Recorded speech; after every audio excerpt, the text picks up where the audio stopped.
আজ আশুরা, সেই উপলক্ষে বাসায় আমার হোম মিনিস্টার রোজা রেখেছে। তা আমি ওকে বললাম, তুমি ভিডিও করো, আমি রান্না করি।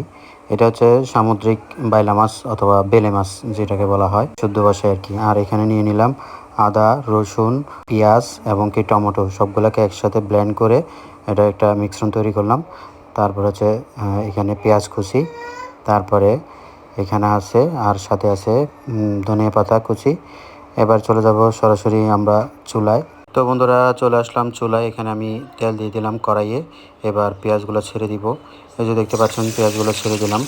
এই পেঁয়াজগুলো ব্রাউন কালার হওয়া পর্যন্ত আমরা এখানে এগুলা নাড়তে থাকবো। আপনারা সাথেই থাকুন, দেখতে থাকুন এই যে এগুলা নাড়াচাড়া করতেছি।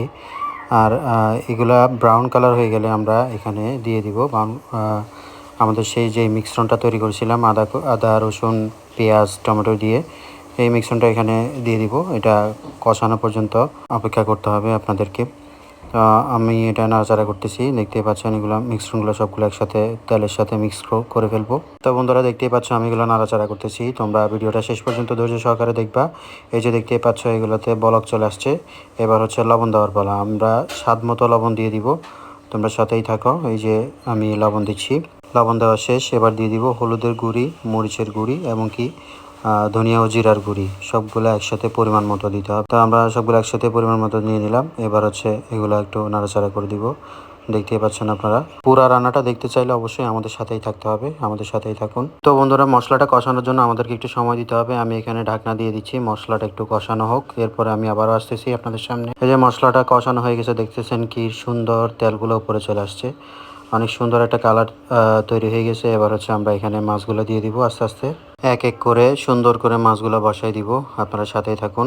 এখানে দুইটা বাইলা মাছ, দুইটার ওজন প্রায় 800 গ্রামের মতো হয়েছে। বিগ সাইজের ছিল এগুলা। তো দেখতেই পাচ্ছেন আমাদের মাছগুলো দেওয়া শেষ। হালকা একটু পানি অ্যাড করে নিয়েছিলাম।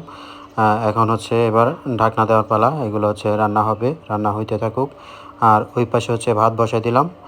আমরা বাপ বেটা 3 জন মিলে খাবো ভাত। তো বন্ধুরা, আমরা আবার চলে আসলাম আপনাদের মাঝে। এই যে রান্না আমাদের প্রায় অলমোস্ট কমপ্লিট। এখানে দেখতে পাচ্ছেন কি সুন্দর বলক উঠতেছে। মাশাআল্লাহ, দেখতে অনেক সুন্দর লাগতেছে। আজকের রান্নাটা অনেক মজা হবে, সেটা রান্না দেখলেই বোঝা যাচ্ছে। তো বন্ধুরা, এটা হচ্ছে আমাদের রান্নার ফাইনাল লুক। দেখতেই পাচ্ছেন কত সুন্দর ইয়াম্মি ইয়াম্মি কালার হয়ে গেছে। এখানে মূল কথা হচ্ছে রান্নাটা দেখছেন আপনারা 2-3 মিনিটে, কিন্তু এটার পিছনে কমপক্ষে 30 থেকে 40 মিনিটের উপর সময় লাগছে। বন্ধুরা, আমাদের রান্না করা শেষ। এবার হচ্ছে খাওয়ার পালা। আমি নিয়ে নিব মাছ। এক টুকরো মাছ নিলাম। একটা মাছের একটা মাথা নিব, বিশাল সাইজের মাথা। তারপর নিব ঝোল।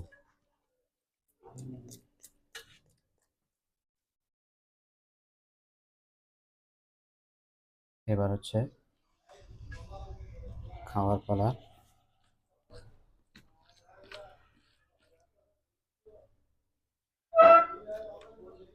মাছটা একেবারে সেরকম। বিসমিল্লাহ।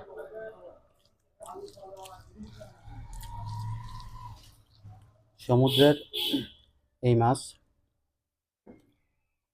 এটা শুদ্ধ ভাষা হচ্ছে বেলে মাছ। আমরা আঞ্চলিক ভাষায় আমরা বাইলা মাছ বলি আর কি। তো মাছটার স্বাদটা কীরকম আমি বলি। এটা এটাতে কাটা খুব একটা বেশি নেই। মুখে দেওয়ার সাথে সাথে এটা একদম মিশে যাচ্ছে মুখের সাথে।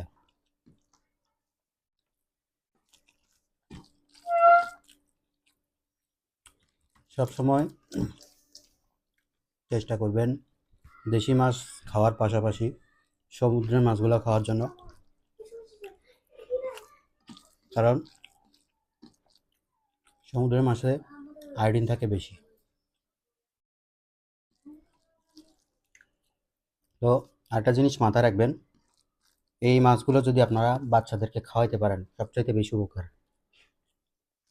আর এগুলো বাচ্চাদের জন্য আমি মনে করি উপকারী। আপনার দেশি মাছ, দেশি বাইলা মাছ যেটা আছে সাগরের বা সমুদ্রের নদীর পুকুরের, ওটাতে কাটা থাকে বেশি। কিন্তু এটা যেটা, এটাতে পুরো একটা খণ্ডের মধ্যে শুধু এই যে মাছের যে কাটা সেটাই, এছাড়া আর কোনো কাটা নাই। পুরা মাছটাই একেবারে এরকম। ঠিক আছে, চেষ্টা করবেন বাচ্চাদেরকে সমুদ্রের মাছগুলো বেশি খাওয়ানোর জন্য। আর আজকের ভিডিওটা এই পর্যন্তই। সবাই ভালো থাকেন, সুস্থ থাকেন। আল্লাহ হাফেজ, টাটা।